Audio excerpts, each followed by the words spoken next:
friends, welcome to Crank It Up. I'm Jim Price, and today I want to talk about 10 base distributions that we haven't seen in the game yet. Before this video, I had a list of 8 distributions, and I reached out to people on both Reddit and Facebook to see if they had any ideas, and they had 2 that were worth talking about, so I'll be covering the 10 of those in this video. A base is very interesting because it's a combination of 4 facts. There's the breakpoint, the ability, the VP distribution, which is largely the topic of this video, and also the set. The set is something that people often forget about, but it actually matters. You wouldn't put a risky base in a set that only appears twice, like a promo faction.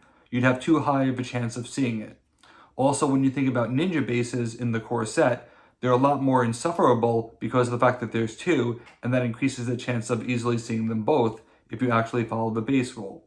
So set matters tremendously, especially with something like Munchkin. But we're going to be focusing on the third aspect, the actual VP distribution, but I did want to acknowledge a recurring theme that you're going to see with many of these types of distributions, and that is the ability. Specifically, the fact that off the top of my head, I can't think of any base that actually has a hybrid ability. Think of someone like Little Bo Peep, which is a hybrid king minion. It has 2 abilities, an ongoing and a talent. Most of the base abilities are discrete. Well, I'm saying all of the base abilities are discrete in that there's one flow of thought. They're not staged. Like, for example, I'm going to offer you an on-play reward, and then I'll pull the rug out while you're scoring. They tend to do one and only one thing. The closest would probably be Storyteller's Hut, even though that kind of ties into it. It's just explaining that the counters do one thing. And that'll actually impact whether or not we see any of these bases. And I'm going to say up front that at least in the short term, I don't see the game really going down this direction because it's not really equipped from a complexity standpoint or a labeling standpoint. It would be harder to read because the base abilities don't have labels. You know, they're a special combination of ongoing and awesome and special and all that. So if things were occurring at different times, it wouldn't necessarily be apparent. And it's also going to be more complex. So I'll definitely be factoring that into the list. Also, this list represents my opinion. I don't have any forward knowledge after King Arthur about these, so I could very well be wrong. But it's worth discussing just to see what happens. And definitely, if you disagree with any of my comments, let's have a conversation in the comments because it's going to be interesting. So the first one is any base distribution where third place is the most valuable. This is the one that had inspired this list because I had been thinking about this for the better course of a year. Would we ever see a base that's 1, 2, 3, where third place is more than second place, which is more than first? And I'm going to go with no, we couldn't see it, and no, we shouldn't see it for this one, for a couple of reasons. The first reason has to do with ninja bases. This would actually be harder to make than a ninja base, and we have a lot of bad ninja bases in the game. And they're not that popular, and they have to be properly incentivized. So if we can't do something that's hard, how are we going to do something that's harder? Another limiting factor is the fact that it's going to be dead in 2-player, because when it's one or two, that's really not going to be that desirable as a base at all, especially if it's a type where you want to lose. You know, when it's 2 and 3, that's a little bit more the effort, worth more the effort, because no one's going to go for a 1-point solo base in that case. So it's not going to be as relevant unless it's in 3 or 4 players, and that cuts out a large percentage of the player base. There's also the chance that it could lock up the game. If you don't incentivize it properly and there's a lot of movement, well then no one has any incentive to play anywhere because all the minions are just going to get moved where they don't want to be.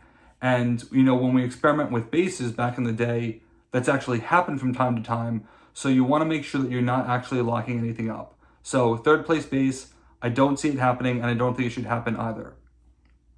The next one on my list was actually a 1-0-0, a 1-point base.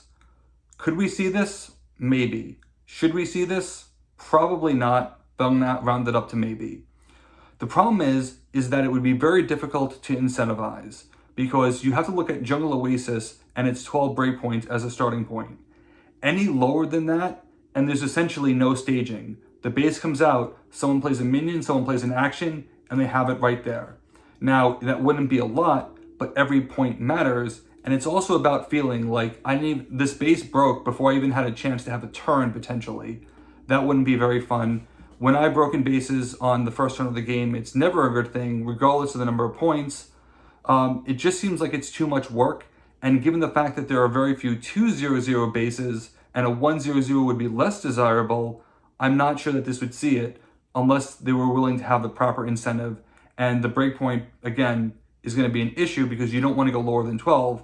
If you start scaling it down to maybe 9, well, it's going to be really hard. If you put a minion there at all, someone's just going to immediately overtake you. So I just don't see it happening. The third one is a 4-1-1 base, a base where there's a 3-point differential between first place and second place.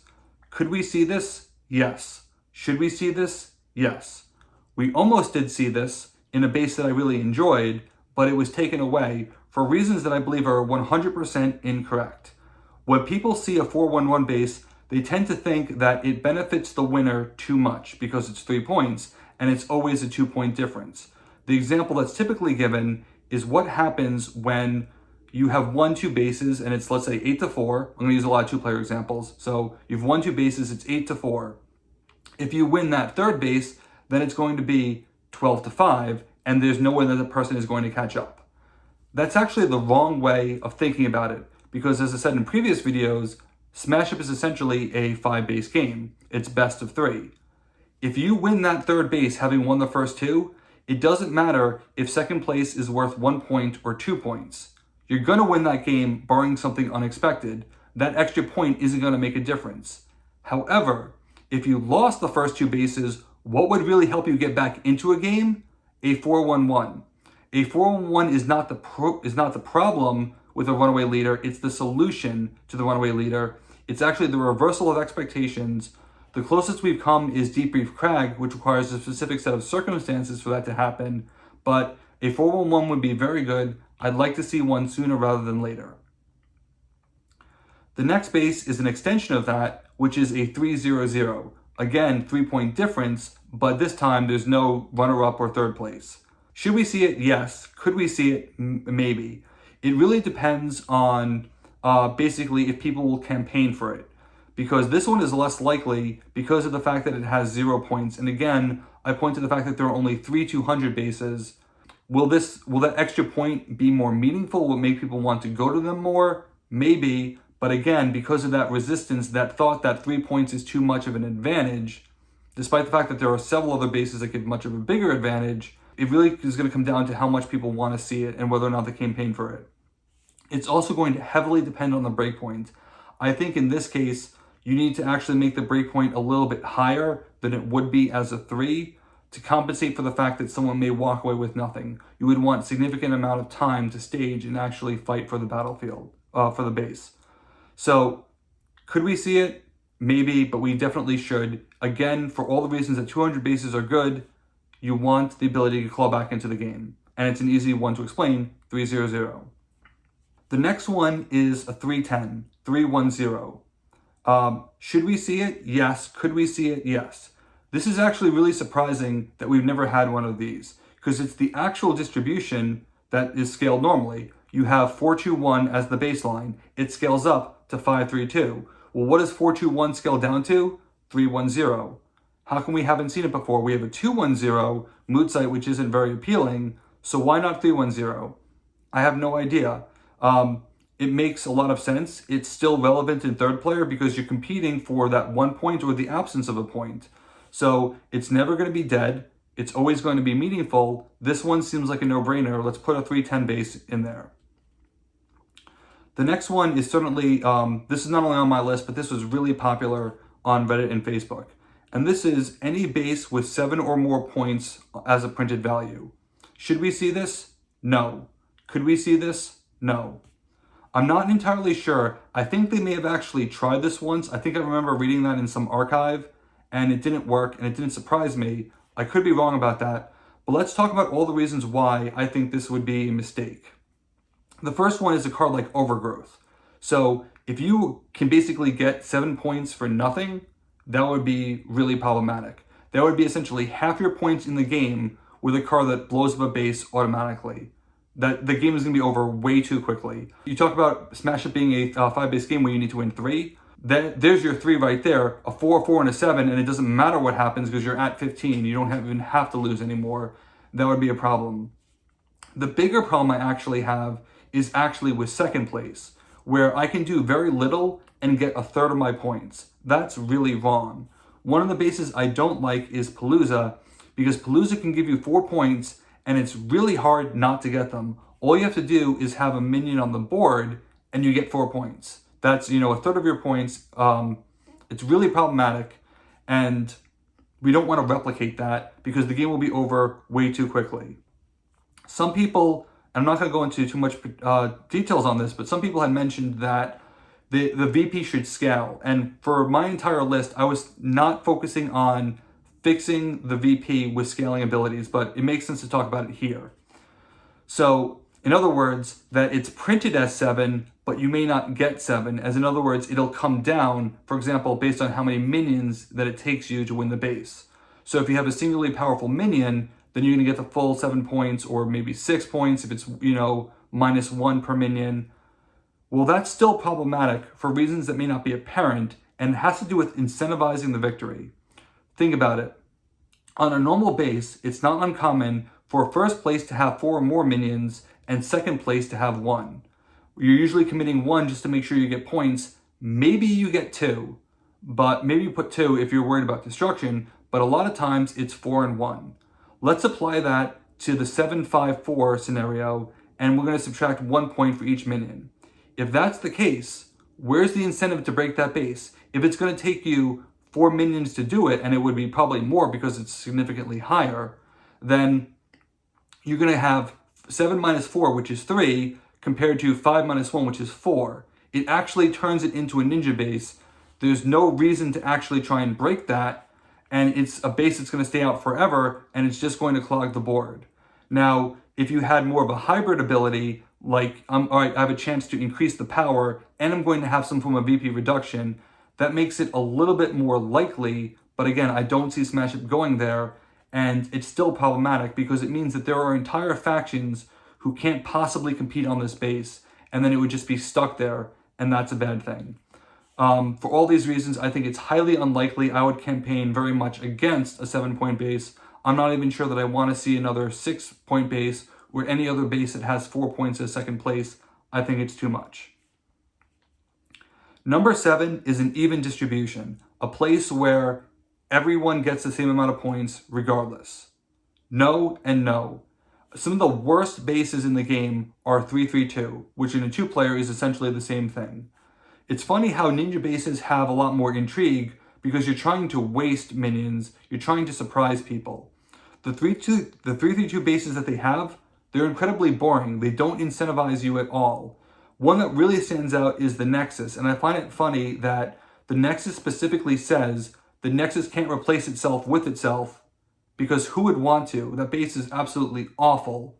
You don't really want to win that base unless there is like a rockstar base that, no pun intended, in the discard pile that you absolutely must have. Miskatonic University, occasionally that matters, but only in rare circumstances, and it's still not enjoyable as a 3-3-2. It would require the absolute right ability in combination of breakpoint, and it's just not worth it. I wouldn't even bother with it, so I'm just going to say no on even distribution. The next one is a little different, and I'm going to call this a palindrome base, even though that's not 100% accurate. It's a base where first and third place are the same, and second is lower. Not like a 2-3-2, which is also a palindrome, but something like a 4-2-4 or a 3-1-3. Could we see this? Yes.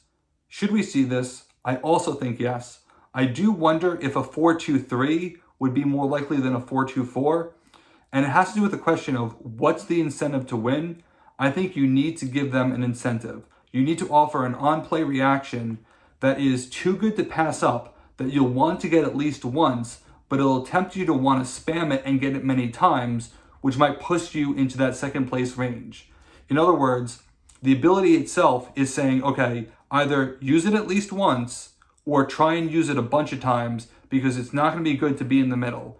I think that could work. I think that could be interesting, and it would certainly be new, so let's give it a shot, even if just once. We have done far worse. So that was it for my ideas. Let's talk about the ideas from the community, both of which were very interesting in different ways, and we're going to talk about them now. The first one is the idea of a base with negative VP. No and no. I'm sorry, but in my personal opinion, this is a terrible idea. This leans into the take that reputation of Smash Up in all the wrong ways. It can very much lock up the game. If you have an antagonistic movement faction, the player is not going to play anywhere near there. They may not want to play at all because they're just going to get pushed into a position where it actually hurts them. This would also slow down the game, which people complain that the game is too slow. I don't agree, but this is definitely going to make it worse if you're actually pushing people back in the score.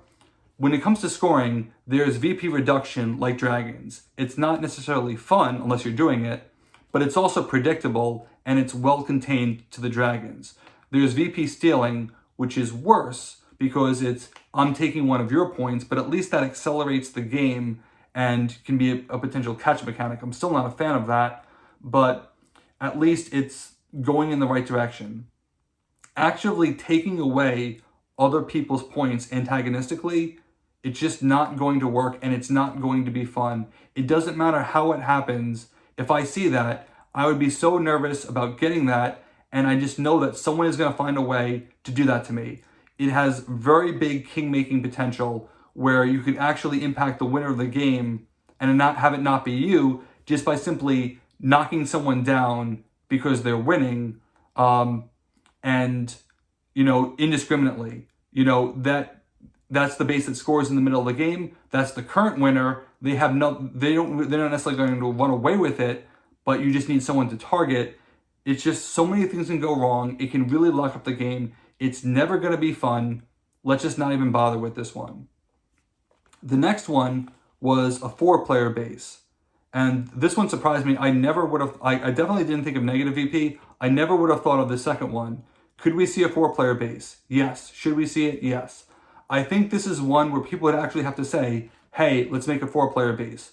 But it actually makes perfect sense. And it could take place as like a 4-3-2-1 or 4-3-1-2 for all the reasons of the palindrome that I talked about with number 8. I think this would be good because it's still meaningful in 3 players or in 2 players because it has a linear distribution. What it does is it ensures that people have something to always fight for, and it would stand out as something new. Why not? We have nothing really to lose. Even though I'm not the biggest fan of 4-player, it is really popular among other people, and it would certainly be relevant in that case. So let's try it. It wouldn't be that hard to balance because you could take any ability, just throw it on another point. 4-3-2-1 is probably the easiest way. I wouldn't want to do 5-4-3 because again, that's another 5-4 base, but we have plenty of 4-3-2s. Tack on an extra point. This one seems like a really clever suggestion, so let's go ahead and do that.